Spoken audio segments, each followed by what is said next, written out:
आप सभी मीडिया के साथियों का बहुत आभार। बहुत शॉर्ट नोटिस के ऊपर आपको कष्ट दिया। बहुत बड़ी विडंबना हमारे सामने आ रही है। हिमाचल प्रदेश के लोकतंत्र को सरकार शक्तियों का दुरुपयोग करके हाईजैक करने में जुटी हुई है। कॉरपोरेशंस, नगर पालिकाएं ऑटोनॉमस बॉडी है। 1994 के एक्ट के अनुसार ये स्वच्छंद हैं अपने निर्णय करने के, और इनका चुनाव एक प्रक्रिया के अंतर्गत होता है। परंतु हिमाचल प्रदेश की वर्तमान कांग्रेस सरकार ने मेयर और डिप्टी मेयर के चुनाव को राजनीतिक रूप से हाईजैक करने के लिए, प्रभावित करने के लिए सर्वप्रथम एमएलएज को वोटिंग राइट दिया, और हमने उसके ऊपर सवालात खड़े किए, पर किसी ने उस बात का उत्तर नहीं दिया। मैं फिर दोबारा वो सवालात आपके माध्यम से खड़ा करना चाहता हूं कि यदि विधायक नगर पालिका में वोट डाल रहा है, कॉरपोरेशन में वोट डाल रहा है, तो वो तो मेयर भी बन सकता है।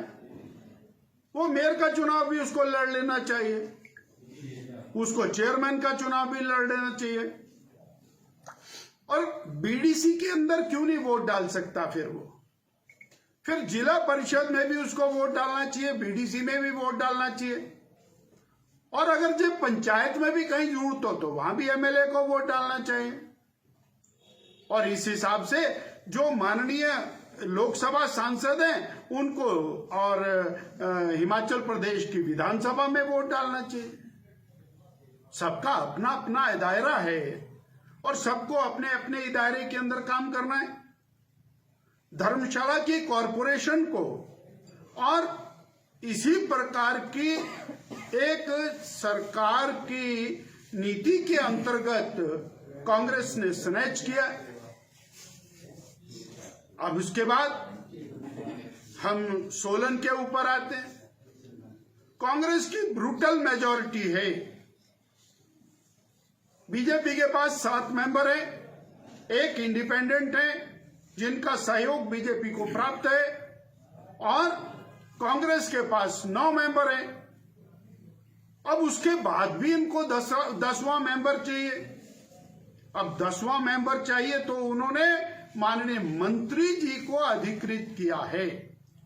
अब इसका मतलब है कि हिमाचल प्रदेश के कैबिनेट के बहुत बड़े मंत्री वो कॉरपोरेशन में कॉरपोरेटर की जगह वोट डालेंगे।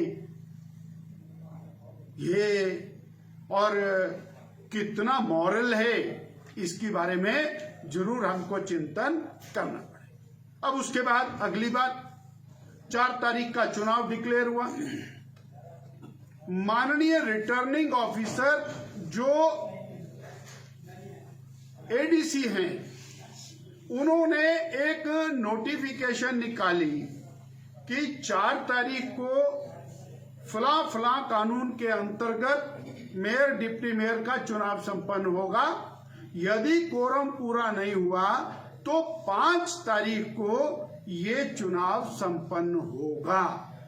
और उसके अंदर विल भी नहीं है, शैल भी शब्द का उपयोग किया है।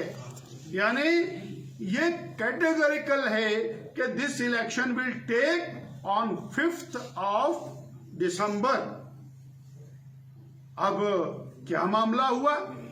फिर दोबारा मेरा ये कहना है कि जब 5 तारीख का नोटिफिकेशन हो गया तो 5 तारीख का नोटिफिकेशन अभी 15 मिनट पहले बदल करके उसको 7 तारीख का कर दिया। ऐसी कौन सी परेशानी आ गई? अभी तो प्रदेश की सरकार को तो कुछ नहीं हो रहा, ये तो कॉरपोरेशन का मामला, मेजॉरिटी उनके पास है, मंत्री सारे यहां पर हैं। अर्थात येन केन प्रकारेण वो धक्के के साथ कॉरपोरेशन को, और जीतना नहीं, कॉरपोरेशन को हाईजैक करना चाहते हैं। और भारतीय जनता पार्टी ने तो अपना कभी क्लेम किया ही नहीं कि हमारे पास मेजोरिटी है। हमने कभी नहीं कहा कि हमारा और मेयर बनेगा, डिप्टी मेयर बनेगा, हमने कभी नहीं कहा। परंतु क्यों वो लोकतंत्र को समाप्त करने पर लगे? ऐसा कौन सा एडीसी साहब के ऊपर प्रेशर जनरेट किया गया कि एडीसी साहब ने वो अपना ही नोटिफिकेशन बदल दिया? अब उसके अंदर बहुत ज्यादा समय नहीं है, अन्यथा मेरा मानना है कि it is a good subject to be taken up with the honourable high court. परंतु हम इतनी देर में हाई कोर्ट में जाएंगे, इतनी देर में कोई जाएगा, इतनी देर में तो 7 तारीख आ जाएगी।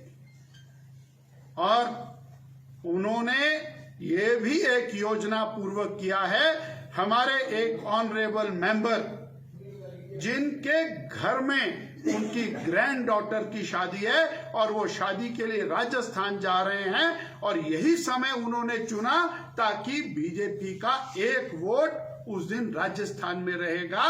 इस प्रकार की रणनीति के तहत ये इन्होंने कॉरपोरेशन की डेट को पोस्टपोन किया है। ये हमारा आरोप है कांग्रेस सरकार के ऊपर, माननीय स्थानीय मंत्री जी के ऊपर और हमारे प्रशासन के ऊपर कि उन्होंने इस चुनाव को बुरी तरह प्रभावित करने के लिए ये सब कुछ किया है। ये अलोकतांत्रिक है, इतना मुझे कहना।